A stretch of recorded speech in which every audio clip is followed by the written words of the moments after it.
Indo udah jadi negara maju. Indo mau maju ke mau apa ke bukan urusan kami. Yang penting saya bangga jadi warga negara Timor Leste.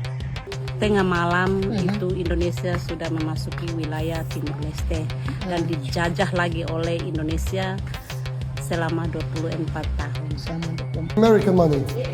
American money. No, my Timor Leste money. Timor Leste. Okay. So this is like $1 dollar. So this is $2, $3, $4, $5.50. Nah, di Timor Leste pakai dolar Amerika Serikat. Jadi nilainya sama persis dengan mata uang dolar Amerika Serikat.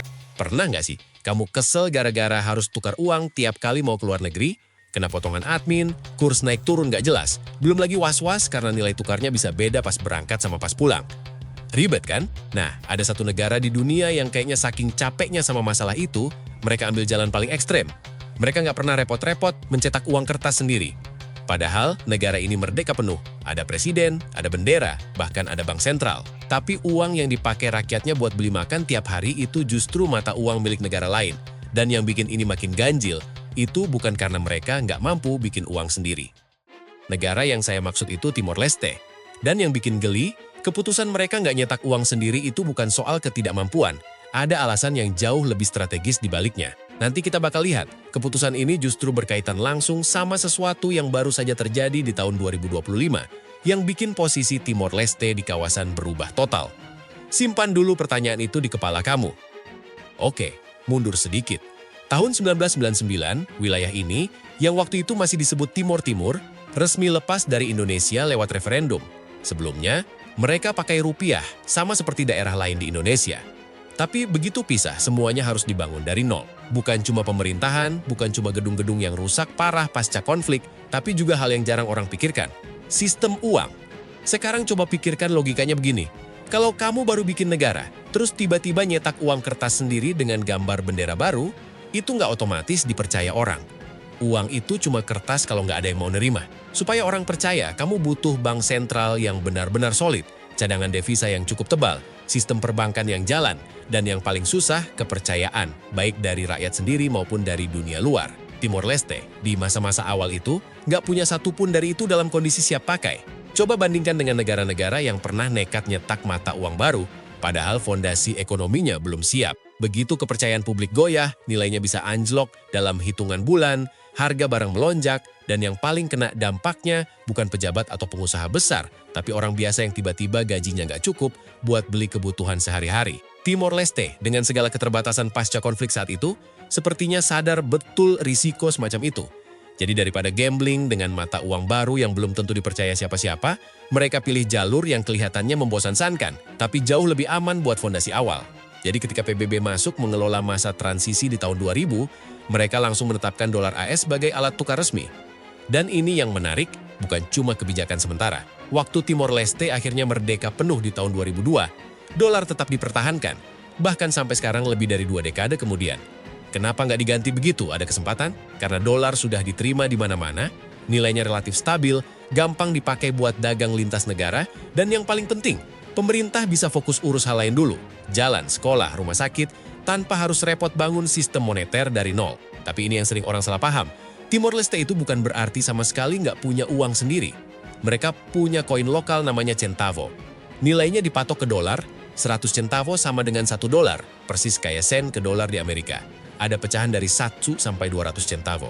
Jadi bayangin dompetmu isinya lembaran hijau khas Amerika, tapi kembaliannya koin lokal bergambar khas Timor Leste.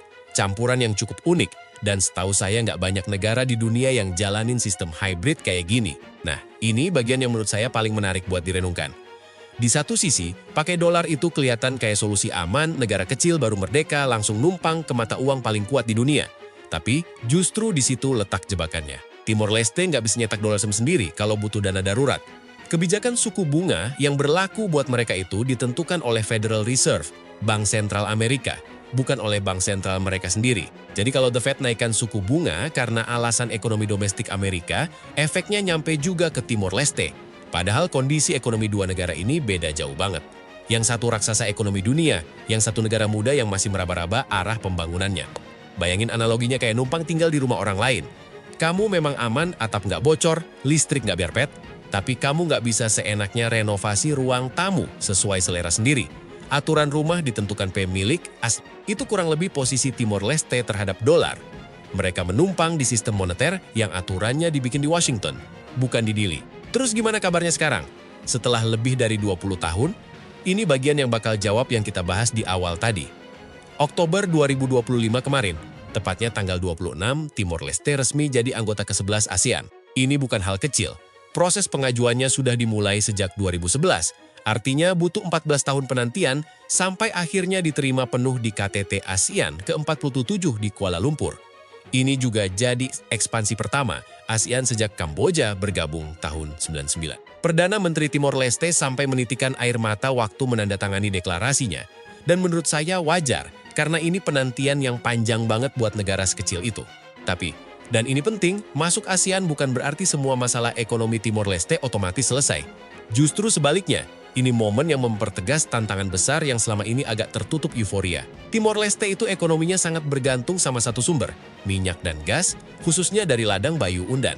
Selama 2 dekade, ladang ini jadi tulang punggung pendapatan negara lewat dana pembangunan minyak mereka, yang sampai pertengahan 2025 nilainya sekitar 18 sampai 19 miliar dolar. Angka yang sebenarnya besar banget kalau dibandingkan ukuran ekonomi domestik mereka yang kecil. Masalahnya, Bayu Undan sudah resmi berhenti produksi di tahun 2025. Sumber utama yang selama ini mengisi tabungan negara itu sekarang kering. Dan yang lebih mengkhawatirkan, sekitar 70%-an lebih anggaran belanja pemerintah masih bergantung pada dana dari fund itu. Jadi bayangin, ini seperti rumah tangga yang gajinya berhenti, tapi pengeluaran bulanan belum ikut dikurangi. Tabungan yang ada bakal tergerus, dan kalau nggak ada sumber pendapatan baru, cepat atau lambat akan habis. Makanya sekarang fokusnya bergeser ke sektor lain. Kopi, yang memang jadi salah satu komoditas ekspor andalan dan sumber penghasilan penting buat masyarakat pedesaan. Lalu pariwisata, mengingat Timor Leste punya garis pantai, spot diving, dan pegunungan yang secara potensi sebenarnya belum banyak dijamah turis dibanding tetangga-tetangganya di Asia Tenggara. Ada juga harapan besar di proyek gas Greater Sunrise yang selama ini masih terganjal negosiasi lintas negara, dan bahkan rencana mengubah bekas ladang Bayu Undan jadi fasilitas penyimpanan karbon, semacam upaya menyulap aset lama yang sudah kering jadi sumber pendapatan baru di era transisi energi global. Masalahnya, semua rencana itu butuh waktu, butuh investasi besar, dan butuh infrastruktur yang sampai sekarang masih jauh dari memadai. Jalan yang mulus, pelabuhan yang layak, listrik yang stabil, sampai jaringan internet yang bisa diandalkan buat menopang industri pariwisata modern. Jadi meskipun peta jalannya sudah kelihatan, jaraknya menuju ke sana masih cukup panjang. Ini bukan proyek yang bisa kelar dalam 1-2 tahun anggaran. Jadi kalau ditanya, apakah keputusan Timor Leste pakai dolar sejak awal itu keputusan yang salah? Menurut saya, jawabannya nggak sesederhana benar atau salah. Ini lebih ke soal pertukaran, trade-off. Mereka dapat stabilitas di masa paling rapuh sejarah mereka, masa di mana kepercayaan itu barang paling langka, tapi harga yang dibayar adalah kendali. Mereka nggak punya kemudi penuh atas kebijakan moneternya sendiri. Dan itu jadi lebih kerasa sekarang, justru di saat mereka lagi butuh fleksibilitas paling besar buat keluar dari ketergantungan minyak. Yang menarik, cerita ini sebenarnya bukan cuma soal negara mana yang pakai mata uang apa. Ini soal bagaimana sebuah bangsa muda harus milih antara kestabilan instan dengan kendali penuh.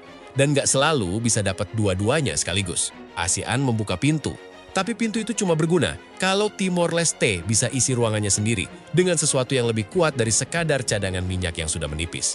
Dan kalau kita tarik lebih jauh lagi, sebenarnya nilai sebuah mata uang, mau itu dolar, rupiah, atau nanti kalau suatu hari Timor Leste bikin mata uang sendiri, nggak pernah ditentukan cuma dari desain di lembarannya. Yang bikin uang itu berharga adalah apa yang ada di baliknya.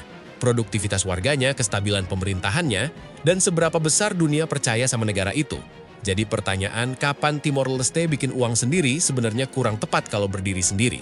Pertanyaan yang lebih pas adalah kapan fondasi ekonominya cukup kuat buat menopang mata uang itu tanpa langsung ambruk begitu diterbitkan. Jadi menurut kalian, kalau kalian jadi pemimpin Timor Leste hari ini, dengan dana minyak yang mulai menyusut tapi status baru sebagai anggota ASEAN, kalian bakal all in ke pariwisata dan kopi, atau tetap ngotot kejar proyek gas Greater Sunrise dulu? Tulis pendapat kalian di kolom komentar, saya beneran penasaran sama jawaban kalian. Dan kalau video ini bikin kalian mikir ulang soal negara-negara kecil di sekitar kita yang jarang dibahas, pantengin terus channel ini, karena masih banyak cerita serupa yang bakal saya bongkar satu-satu.